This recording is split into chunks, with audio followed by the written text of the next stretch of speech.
They stole my clothes, Lumberjack! Save me, cried the Zulu woman in the lake. The wind knifed down from the north and scraped the skin of the lake. The ice near shore was thinning, grey and glassy, with black water showing through the cracks. Beyond it, the timberline rose like a wall, dark pines heavy with snow, branches sagging under winter's last stubborn weight. Dawn had not fully broken, but light seeped through the clouds, dull and tired. He walked alone along the shore, boots crunching on the crusted snow. His name was Sibusiso Dlamini once, back where the earth was red and hot. Here the men called him Sam or Zulu or the Big One, depending on their courage and their ignorance. He answered to few of those names, but he worked, and that was enough for the foreman. The axe over his shoulder stained his coat with sap, dark streaks stiff in the cold. His breath drifted in white ropes. Each exhale felt like a piece of him leaving his chest for good. His hands ached beneath his mittens, knuckles swollen from years of swinging steel. He had woken early before the others, when camp was still only smoke and snoring and the occasional cough in the dark. Sometimes he did that just to hear the world without men. He paused near a cluster of dead reeds, testing the ice with his heel. The surface groaned low like something old disturbed from sleep. He listened with his whole body, jaw clenched, eyes narrowed. Spring was coming, but not with any mercy. The breakup would take the logs downriver soon, and with them half the men who weren't careful. It always did. Far across the lake, a raven circled once and settled on a bare branch. Its cry tore through the silence, sharp and metallic. He watched it for a moment, remembering other birds over other lands, hot winds and dust instead of this hungry cold. Then another sound reached him. Not a bird, not the ice, a human voice, thin and high, cut through the mist. Help! Please, somebody. He straightened, head turning toward the sound. The voice came again, louder, edged with panic. They stole my clothes. Lumberjack, save me. The words stumbled slightly, accented but clear, thrown out across the grey water. His muscles tightened. He scanned the shoreline, stepping forward into the wind, axe lowering from his shoulder. At first he saw only fog, rising in low curls from the open water near the cove. Then he saw movement within it, a splash, an arm. He moved faster. His legs carried him without thought, following the shore toward the small inlet where the current kept the ice thin. Snow broke under his boots, sending up little flurries with each stride. The cold bit through his coat now that he faced the wind full on. As he rounded a stand of scrubby spruce, the scene unfolded before him. A woman stood in the water just beyond where the ice gave way. It climbed to just under her breasts, dark and rippling, sending up small waves around her. Her arms clutched over her chest, shoulders hunched, teeth chattering visibly. Her hair, long and tightly curled, clung to her neck and face, heavy with water. Her skin was deep brown, rich even under the dull sky. A pile of wet cloth floated near her, too small to cover much. She saw him and flinched, then stiffened, then fixed her eyes on him with desperate intensity. "Please," she gasped. "They took everything. I can't get out." He stopped just short of the ice's edge, boots planted wide for balance. The air stung his cheeks, but he knew the water would be another kind of pain entirely. He glanced around the bank. Footprints led away through the snow, several sets heavy and careless. Men had been here recently and not for work. Who took? He asked, voice low and steady. Men from the camp, she said, lips almost blue. They said I could wash. Said they'd stand guard. Then they grabbed my clothes and ran, laughing. Her breath hitched on the last word, chest shuddering with cold. He followed the direction of the tracks with his eyes. They led toward the stand of pines, separating the lake from the logging road. He recognized the boot prints of at least one man. The left foot dragged a little. That would be Mason. The others were less familiar, but all from camp, no doubt. Sibusiso shrugged off his thick wool coat. Cold slapped his torso through the thin shirt beneath, teeth clamping tight against the shock. He stepped closer to the water's line and held the coat out at arm's length. "Come," he said. "Quickly now." "I can't feel my legs," she whispered. "If I move too fast, they cramp." Her voice shook, not just from the cold, but from humiliation. He could hear that in the way she swallowed her anger. This kind of cruelty traveled easily between continents. It needed no translation. He thought once of stepping in and carrying her out. The water's black surface seemed to hiss at the idea. The air was still below freezing.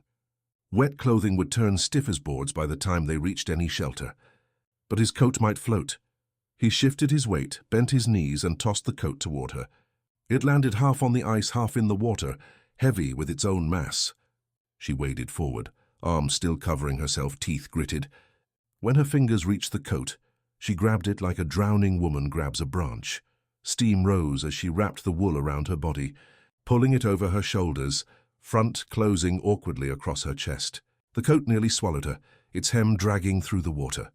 "Come out," he said. She nodded, jaw clenched, and pushed forward through the shallows. Each step seemed to cost her more than the last. When she reached the edge of the ice, he extended his hand, gloved and steady. She hesitated only a second, then took it, skin slick and cold under his grip. He pulled her onto the frozen shore in one smooth motion, muscles working with controlled force.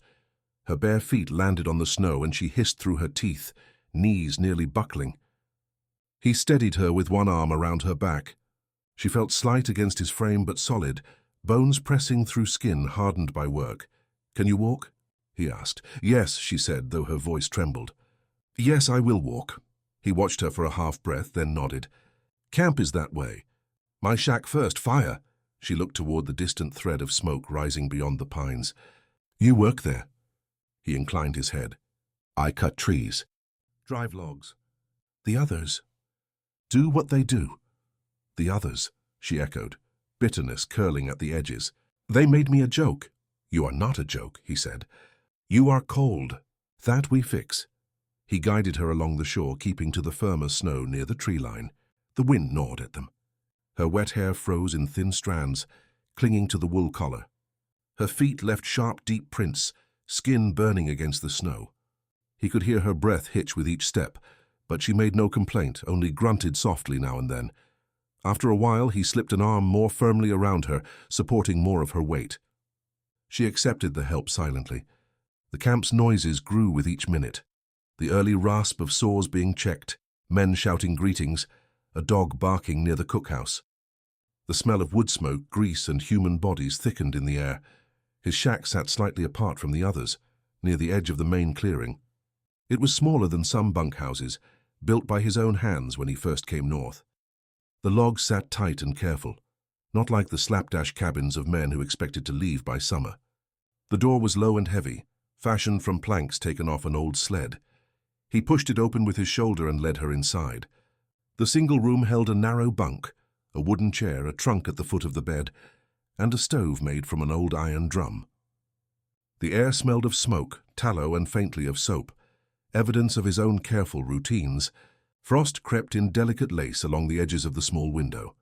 He eased her onto the chair and moved quickly to the stove, stacking split kindling and striking a match. Flames caught with a hungry crackle.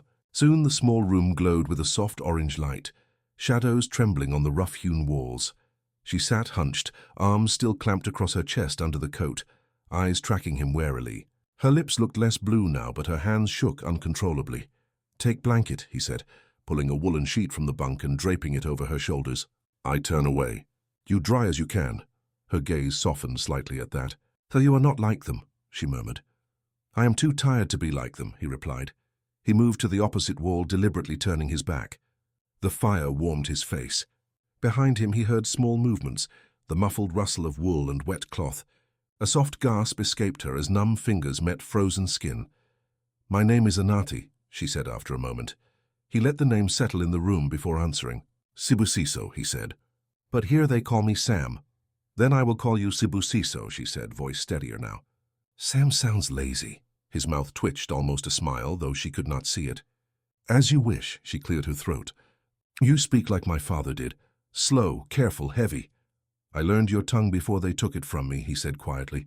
"What did they take?" she asked. He shrugged, shoulders rising and falling under his shirt. "Land, names, many things. Same story as yours, maybe." She fell quiet, and for a while only the stove spoke, wood popping softly. Then low. "They laughed while I begged." Something tight and old moved in his chest. He could picture it easily. Men leaning against trees, arms crossed, grins wide, the kind of laughter that made a person feel less than a dog. He had heard such laughter on ships, on fields, in towns where he had been nothing but a curiosity with a strong back. "You will not be their entertainment again," he said. "Not if I can help." "Words are easy," she said. "You are one man." "They are many." "I have been one man against many before," he answered. A pause. Then he heard the chair legs scrape softly as she shifted. Fabric rustled as she pulled the blanket closer. Her voice came from nearer the stove now. "You can turn around," she said. "The coat covers enough. The blanket too. I will not break from being seen." He turned slowly. She sat on the chair with her feet tucked close to the stove, toes red and raw but no longer blue. The coat was wrapped tightly around her, blanket over it like another layer of bark. Her hair had begun to dry in frizzed curls. Her eyes, dark and sharp, met his without flinching. He studied her quietly. She looked younger than he first thought, perhaps mid-20s. Lines of experience already cut faint roads around her mouth, but her posture was straight, stubborn. "Thank you," she said simply. "For coming when I called," he nodded. "Anyone should answer such a call." "Not everyone does," she replied. "Not here. Not anywhere." He could not argue that, so he didn't. Instead, he ladled water from a bucket into a small pot and set it on the stove. "Tea," he said. "Of a sort. Of a sort is still better than river water in my mouth," she replied. The faintest humor flickered through her tone. It was thin and fragile, but it was there. He let it stand between them like a small shared fire. Outside, camp was waking fully. The sharp ring of axes biting into fresh logs echoed through the clearing. Men shouted measurements, orders, curses. Somewhere a harmonica wheezed out a broken tune before being drowned by laughter. Anathi's gaze shifted toward the door when the voices rose. Her shoulders tensed, fingers knotting in the blanket. "They will see me," she said. "They will joke about this. Tell the story over and over. They will see you walk," he answered. "Not crawl. Not beg, walk. Under your coat," she said. "Into your cabin." "Yes," he said. "Into my cabin. Under my protection." She turned back to him, studying his face. "And what will that cost me, Sibusisa?" He held her gaze. The question was not light. It carried the weight of many men's expectations, here and wherever she had been before. "It costs you nothing," he said, speaking each word with deliberate calm. "If I want warmth, I have my fire. If I want food, I cook. If I want a woman, I prefer she come by her own will." Her eyes flickered with something like relief, quickly guarded by skepticism. "You speak nicely. I'm too old for lies," he replied. "You are not that old," she said. "Oh, you walk like a man in his 30s. "I have lived enough for more," he said. The pot began to steam. He poured hot water into 2 tin cups and dropped a pinch of dried leaves from a small jar into each. The smell of something almost like tea rose, bitter but comforting. He handed 1 cup to her. Their fingers brushed, hers still cool against his warmth. She inhaled the steam and closed her eyes briefly. "This smells like hope," she murmured. "A little burned, but still hope." He sat on the edge of the bunk, cradling his own cup, watching the steam curl between them. This was the calm before the inevitable storm. He knew men. Men did not like being exposed in their cruelty, especially by another man who did not laugh along. They would come or they would talk, and both could be dangerous. "Tell me how you came here," he said. "To this forest." She let the question hang in the air, then took a careful sip and began. "My father left the South when the war took our home," she said. "We went east, then north, following stories of work. I learned to cook for men with more money than respect. They liked my hands on their pots and away from their pockets." Her mouth twisted slightly at the memory. "Then he died last year," she continued. "Snow took him. He was not built for this kind of cold. I buried him near a road where wagons never stopped, only rattled by. After that, I followed the work alone. The word girl becomes heavy when you carry it by yourself." She took another sip. The tea had cooled enough not to burn. "In the last town, a trader told me this camp needed someone to cook extra, wash clothes, sew when needed," she said. "He said loggers pay for comfort if the comfort is quiet. I arrived 2 nights ago. The foreman put me in a corner of the cookhouse. Said I could sleep there if I kept my mouth shut and my hands busy." Her jaw clenched as she remembered. Yesterday, 3 men smiled too wide. They said the river was thawing near the cove, perfect for a wash. "We'll stand guard," they said. "We're gentlemen," they said. She laughed once, short and sharp and humorless. "I told them I would go alone," she said. They followed anyway. I stepped into the water and they turned their backs. I believed them for perhaps 5 breaths. Then I heard them whispering. When I turned, my dress and blanket were in their hands and they were walking away. They did not run. They wanted me to see their joy. Her fingers tightened around the cup. "I stayed in the water thinking they might come back," she said. Pride is a stupid beast. It keeps you standing when you should crawl out and run naked through snow. But I thought, they will tire of this joke. They will return. They did not. The cold climbed higher. My legs stopped feeling like mine. Then I shouted. I thought no one would hear. Her eyes met his again, dark and burning with something more than anger now. Then you heard. Yes, he said simply. The room felt smaller suddenly, walls pressing nearer under the weight of what had been said. Outside, boots thudded past his door. Voices drifted, words indistinct but tone clear, rough, casual, carrying that careless laughter men wore like another layer of clothing. Do you know their names? He asked. I know one, she said, the tall one with the scar on his chin. They called him Mason. I know him, Sibusiso said. He drinks his courage every night. When the bottle is empty, the courage leaves. The others? She asked. One has a laugh like a donkey, he replied. That would be Kerrigan. The third I do not know yet. And what will you do with those names? She asked quietly. Carry them in my mouth, he said. And if they spit yours out, I will spit theirs back with interest. Her lips parted as if to argue, then closed again. She looked down at the tea, then back up at him. They will not like you defending me, she said. They already do not like me, he answered. I remind them the world is wider than their stories. Her hand relaxed on the cup. Your arrogance is almost comforting, she said. It is not arrogance, he replied. It is survival. I have learned to stand tall where others would have me crawl. A fist thudded against the door hard enough to shake the frame. The sound came like a gunshot in the small space. Anathy flinched, nearly dropping her cup. Sibusiso set his own drink aside and rose slowly, shoulders rolling once to loosen tension. Sam, a voice outside called rough and loud. Open up, boy. We know you're in there. Anathy's eyes flashed with fear and fury.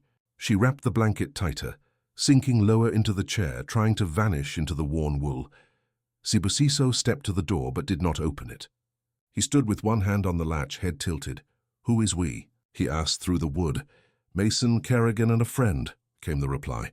You got company in there, Sam? Heard some shouting down by the lake earlier. Laughter rippled behind the words, thin and mean. He turned his head slightly toward Anathy. Sit by the stove, he said softly. Do not speak unless you wish to. Her lips pressed together. She nodded once.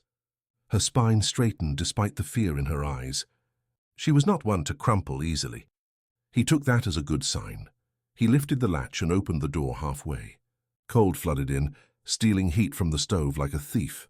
Mason stood on the stoop, tall and broad, nose red from drink or wind or both. His chin bore the pale slash of a scar Anathy had described. Kerrigan loomed beside him, shorter but thick around the middle, a wool cap pulled low over greasy hair. A third man hovered behind them, younger, with a fuzz of beard and eyes that wouldn't meet Sibusiso's directly. Morning, boys, Mason said, grinning. Working early today, Sam? Always, Sibusiso replied evenly. Someone must, Kerrigan snorted. Mason's grin widened as his gaze slid past Sibusiso's shoulder. He saw the shape by the stove, the blanket, the curls of hair. His eyebrows jumped. Well, well, he said. Looks like our little bird found a nest after all. He leaned sideways, trying to see more. Sibusiso shifted his weight, filling the doorway more fully. The third man shuffled his feet, eyes flicking between them. She looked like she needed help, Mason said, voice oily. We were helping her, weren't we, boys? Then she started shouting about her clothes. Ungrateful, I'd say. Kerrigan laughed, but it sounded forced. The young one did not laugh at all. I saw no help, Sibusiso said. Only footprints leaving a woman in the water. Ah, so she told you a story, Mason said. Women love stories. Don't they, sweetheart? He called over Sibusiso's shoulder. Anathy's hands tightened around her cup, but she did not answer. She is under my roof now, Sibusiso said. You will speak to her with respect or not at all. Mason's grin stiffened at the edges. Careful, Sam, he said. You forget your place sometimes. You swing a fine axe, but that doesn't make you foreman. My place is where my feet stand, Sibusiso replied. Right now they stand here, on my own floor. Kerrigan shifted his weight, arms folding. We only came to fetch the girl, he said. Foreman will want to know where she's at. We can't have stray help. Hiding in lumberjack cabins. Bad for order. The foreman can come himself, Sibusiso said. If he wishes to speak with her, he knows my door. Mason's jaw worked. He took a half-step closer, breath sour with liquor and onions. Listen, you big black bastard, he said, voice dropping low. We brought her here. We say where she sleeps. You don't tell us otherwise. The words slid through the air like a knife. Anathi flinched again, eyes darkening. The young man behind Mason swallowed hard and took a tiny step back. Sibusiso's face did not move, but something behind his eyes hardened. He kept his voice flat, almost gentle. You brought her here like someone might bring a sack of flour, he said. She is not flour. She is flesh and bone and pride. You left her in the water. That means you lost your claim. Claim? Mason spat. She's not a homestead, you idiot. She's a camp girl. She works where the foreman says. And I'll be damned if I let some stray from the bottom of the world tell me otherwise. Sibusiso's right hand tightened on the edge of the door until the wood creaked. The urge to reach for the axe propped against the wall behind him surged hot and fast. But axes solved some problems and birthed larger ones. He had bled enough in his life to know this. She will speak to the foreman when she is warm, he said. Not before. We don't need the foreman for this, Kerrigan muttered. The younger man finally spoke, voice thin. Maybe we should just let it be, Mason. She's shaking like a leaf. We were only fooling. It went too far. Mason turned on him sharply. Shut your mouth, Boyd, he snapped. I don't need your trembling apologies. Looks like one of you has a conscience, Sibusiso said. Good. Maybe you can use it to find sense. Mason's face flushed darker. I won't be made a fool of by you, he growled. You think you're better than us because you keep to yourself and swing that axe like it's holy. You're no better. You're here for the same reason we are. Nowhere else wants you. Maybe that is true, Sibusiso said, but I still know enough to not leave a woman to freeze for sport. Silence fell for a heartbeat. The wind howled around the cabin's corners, rattling the window. Inside the stove crackled. Move aside, Mason said finally, voice cold. We're coming in. No, Sibusiso replied. Kerrigan shifted again. You can't say no, he said. This is camp property. Your shack, the stove, the bed, all of it. Foreman could burn it tomorrow and you'd have nothing. And yet, Sibusiso said, today I am saying no. His body filled the doorway, a wall of flesh and will. For a long moment, no one spoke. Boyd's breathing sounded loud in the cold air. Mason's hands flexed at his sides. You think you can take the three of us? Mason asked softly. I think, Sibusiso said, that if you try, at least one of you will not walk back to camp. And it will not be me. There was no boast in his tone, only worn certainty. Men who had fought their way through more than one war carried that sound in their threats. Mason recognized it on some level his mind would not admit. His eyes flicked to Sibusiso's shoulders, the thick cords of muscle in his neck, the scars half hidden by his shirt collar. Kerrigan scratched his cheek, looking less certain than before. Boyd looked like he might be sick. This isn't over, Mason said finally. You and your little lake girl just started something you don't understand. He stepped back from the door, boots crunching on the packed snow. We'll talk to the foreman, he added. See what he thinks about his best lumberjack turning his shack into a whore's nest. The word hit the air like a punch. Behind Sibusiso, Anathi's cup shattered against the floor. He didn't turn, but he heard her breath catch, sharp as breaking glass. You choose your words carelessly, Sibusiso said. Mason grinned again, but the smile sat tight on his face. See you on the line, Sam, he said. Watch your back around those saws. Accidents happen. He turned and trudged away, Kerrigan following with a suspicious glance back over his shoulder. Boyd lingered a moment, eyes meeting Sibusiso's. I'm sorry, Boyd said quietly. It wasn't supposed to. His voice trailed off. He shifted, then hurried after the other men. Sibusiso closed the door with slow care, lowering the latch. His hand stayed on the wood a second longer than necessary. The room warmed again as the cold was forced back outside.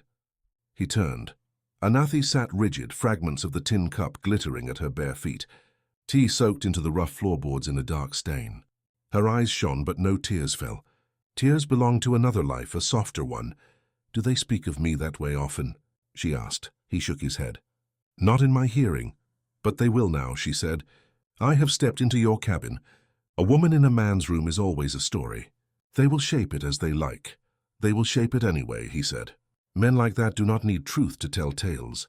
She swallowed, throat working. You did not deny it, she said. You did not shout that I am not what he called me. I did not need to, he replied. His words do not stick to you unless you let them. They stick to his own mouth, rotting his teeth from inside. That is pretty talk, she said. But pretty talk does not stop the cold when they spit on your name. He stepped forward, careful not to tread on the metal shards. Give me your feet, he said. She frowned. What? Your feet, he repeated. They are still red from the snow. If you cut them on this metal, you will curse more than words. Reluctantly, she extended one foot toward him, toes curling slightly. He crouched, picking up the larger shards and setting them aside in a small pile. Then he took her foot in his hands and turned it gently, inspecting the sole. Her skin, dark and calloused, felt warmer now, though still tender. No blood. He repeated the process with the other foot, then swept the smaller pieces aside with a rag. You have good feet, he said. Strong, they have carried you far. You flatter my feet now? She asked, a thin edge of amusement in her voice despite everything. I tell truth where I see it, he said. Your feet are proof you are not the weak thing they want you to be. She looked at him, really looked, as he crouched there on the rough floor. Something in her shoulders eased, just a fraction. You risked much, she said. For me, you did not have to. I did not think about risk, he said. There was a woman in ice water. My body moved. Then your body is kinder than many men's hearts, she replied. He stood, joints popping slightly. You will stay here until you are warm, he said. Then you will decide. Do you return to the cookhouse or do you leave this camp? And if I choose to stay in your cabin? She asked. He met her gaze directly. Then we will see what storms that brings, he said. But if you stay, it will be because you choose it, not because you have nowhere else. You speak as if choice still lives in this world, she said softly. It lives in small places, he answered. In whether you step out of the lake, in whether you walk into my door, in whether you let Mason's words define you, or you make your own. She looked toward the small window. Outside, men moved like dark ants through the snow, shouldering tools heading for the tree line. The forest loomed beyond them, vast and indifferent. Where would I go if I left? She asked. Another camp, another town, another group of men who look at me like a piece of meat they might chew. At least here I have met one who does not, and a foreman who might, he said. So we do not yet know his heart. Then maybe we should learn it, she replied. Before I decide, he nodded slowly. He is a practical man. He likes quiet and steady work, not trouble. This will smell like trouble to him. And you? She asked. Do you smell like trouble to him? I smell like labor, he said. Heavy and constant. He tolerates much from what keeps his logs moving. Then maybe we stand under that shelter, she said. Your usefulness. My hands in his kitchen. Between those two, perhaps there is space for a kind of dignity. You think like a strategist, he said. I think like a woman who has survived many winters, she replied. He respected that. Survival had its own wisdom. He walked to his trunk, opened it, and pulled out what extra clothing he had, a spare shirt, a pair of wool socks, an older pair of trousers, a length of cloth that could serve as a belt. These are not made for you, he said, but they are dry. Better than nothing. She took them, fingers lingering briefly on the fabric. I will change behind the blanket, she said. He held up an old sheet, turning it into a crude curtain between her and the room. As she changed, he listened to the sounds of the camp outside, measuring the day's tension by the volume of talk. Some laughter carried, sharper than usual, directed toward his shack. He let it wash over him like the wind, cold but not fatal. When she stepped out, the trousers rolled several times at the ankles, the shirt hanging loose, the coat still over everything. She had cinched the cloth around her waist to prevent things from slipping. The effect was strange but entirely decent. Not how I imagined looking at the end of the world, she said dryly. But I suppose it will do. You look like someone ready to fight, he said. I'm always ready to fight, she answered. The question is whether I will be allowed to win. He pulled on his own coat, a thinner one, his spare, and picked up his axe. The line will not cut itself, he said. If I do not show my face, they will think they have scared me. That cannot happen. And me? She asked. You will stay, he said. Rest, eat. There is bread in the tin, dried meat in the sack. I will speak with the foreman at midday. After that we decide. Her jaw tightened. I do not like hiding like a child. You are not hiding, he said. You are choosing your battlefield. That is different. She considered that, then nodded once. Go then, she said. Swing your holy axe. Make the trees fall. I will wait and boil more of your bitter hope tea. He smiled briefly. Do not burn my stove, he said. I've been tending fires since before you knew this cold existed, she replied. He opened the door. Cold air swept in again, swirling around them. For a moment they stood like that, him on the threshold, her by the stove, eyes locked. Then he stepped out, closing the door behind him. The camp greeted him with narrowed eyes and sideways glances. Conversations dropped to low murmurs as he passed. Mason stood near the tool shed, speaking with the foreman, a solid man named Fraser with a beard as grey as old ash. Fraser's gaze flicked to Sibusiso, then back to Mason. The set of his shoulders suggested annoyance more than outrage. Work called. Sibusiso moved toward the log pile, hands finding familiar positions on the axe handle. Each swing would be a way to bleed some of the heat out of his chest. The trees did not care about human cruelty or pride. They only cared about the sharpness of steel and the strength behind it. Behind him, inside the small shack, Anathi listened to the sound of the first blows, the rhythmic thud of axe into wood. It sounded like a heart, beating slow and relentless against the cold. If you enjoyed, please like and subscribe and comment which country you're watching from.